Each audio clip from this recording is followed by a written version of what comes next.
Hello everyone and welcome to Cinderful Gaming. In today's video we're going to unbox, review, take a look at and talk about the Crucible of Wills Fanning the Fire lore campaign pack for Conquest: The Last Argument of Kings. Conquest is a mass battle rank and flank style wargame where regiments of units from a variety of different unique fantasy factions battle out to see who will rule the world of air. Conquest differs itself from other miniature games thanks to its larger 38mm scale models, unique lore surrounding the world and its factions, and the fact that nothing starts the game on the table but steadily comes in via reinforcements, meaning the game builds up a pace nicely and prevents these turn 1 game overs that are synonymous with some other wargames.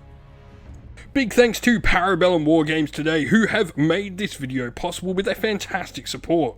They've given us a discount affiliate code to use, which will get you 10% off your purchases from the Parabellum Wargames e-store, and also go a long way to help supporting the channel while you grab that discount for yourself as well.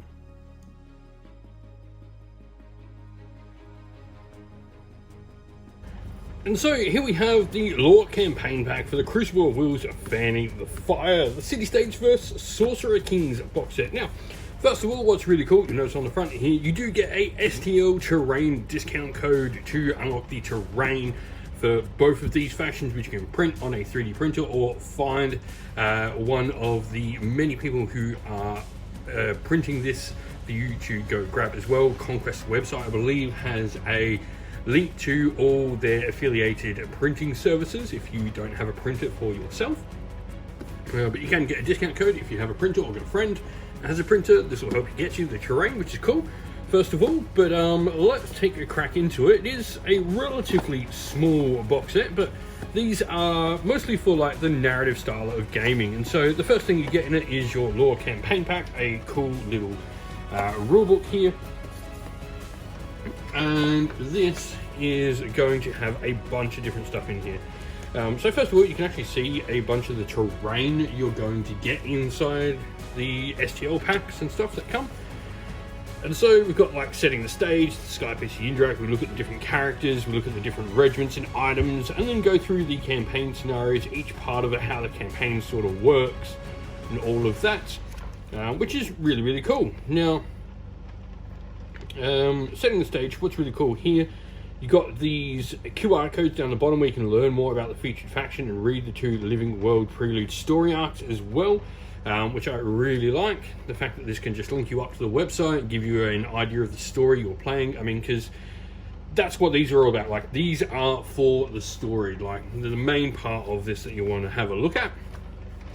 And so you've got Sky PC Indrak from the Sorcerer Kings. He's the character we're sort of going to follow in here. And you can read more about the settlement of Taj, however you pronounce that word, Taj Kinjaha. I probably absolutely butchered that. What's cool too is you do get special rules for the character in 2 different games. Now these aren't used in any tournament play.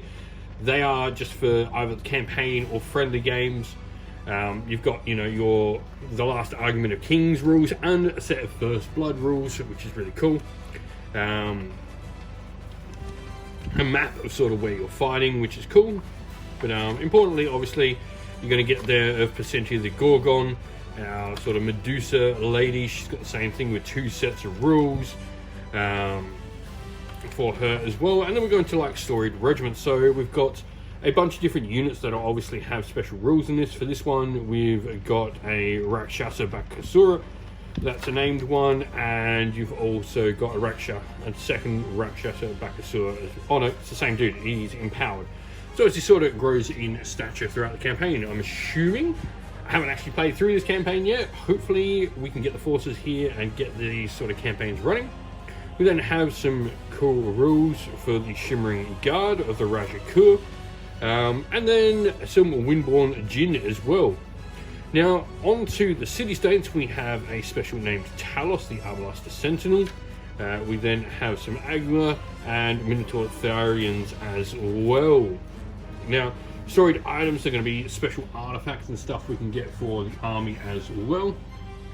And then we move into the scenarios where there are a bunch of these. They all sort of explain what's happening. You've obviously got the first scenario here, but then winning the battle will give you some victory points and stuff like that, and post-battle special conditions, depending on what sort of happens, can affect the other games you're playing, which is really cool. And so each one of these is just going to lead into the next ones, and you know, they can add more stuff as we go through the scenarios. We can start to see later in, we've got the Blade Asada in here and an Ipakos as well, and we just start adding more and more characters in, and we sort of get the story that happens at the end. I won't leave them up too long for anyone, but that is the box, or at least the narrative part. The main thing here we get is, of course, 2 brand new miniatures who get their own unique special cards.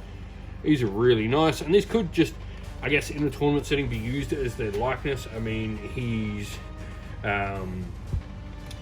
very much a Maharaja to me. She could be used as a character of some sort, thinking maybe a Polymarch. But let's have a look. She is a really tiny piece. Really small.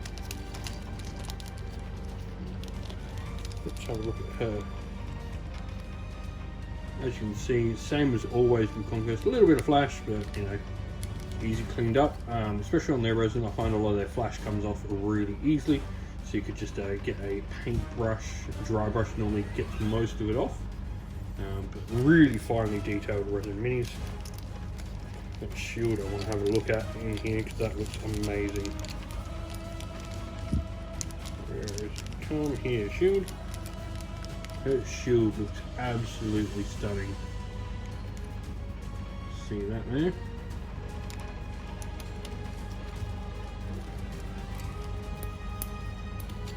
And of course, we have the other character, our Sorcerer King's character. I really dig his face and beard. He's a really cool model. Even like the feet. Like I said, a little bit of flash again. He's got this really cool pauldron here as well.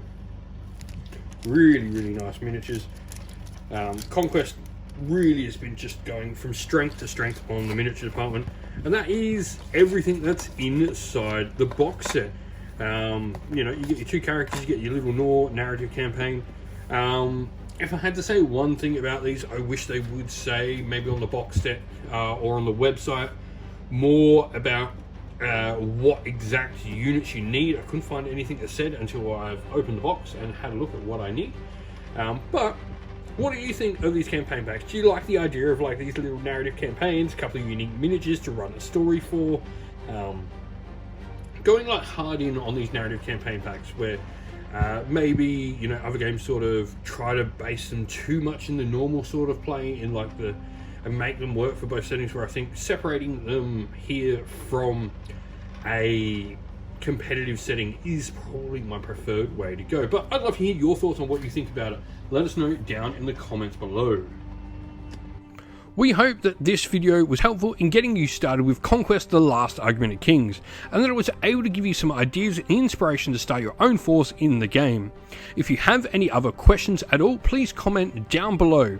And while you're there, don't forget to drop a like, subscribe, and join our Discord server to check out all our future Conquest: The Last Argument of Kings content.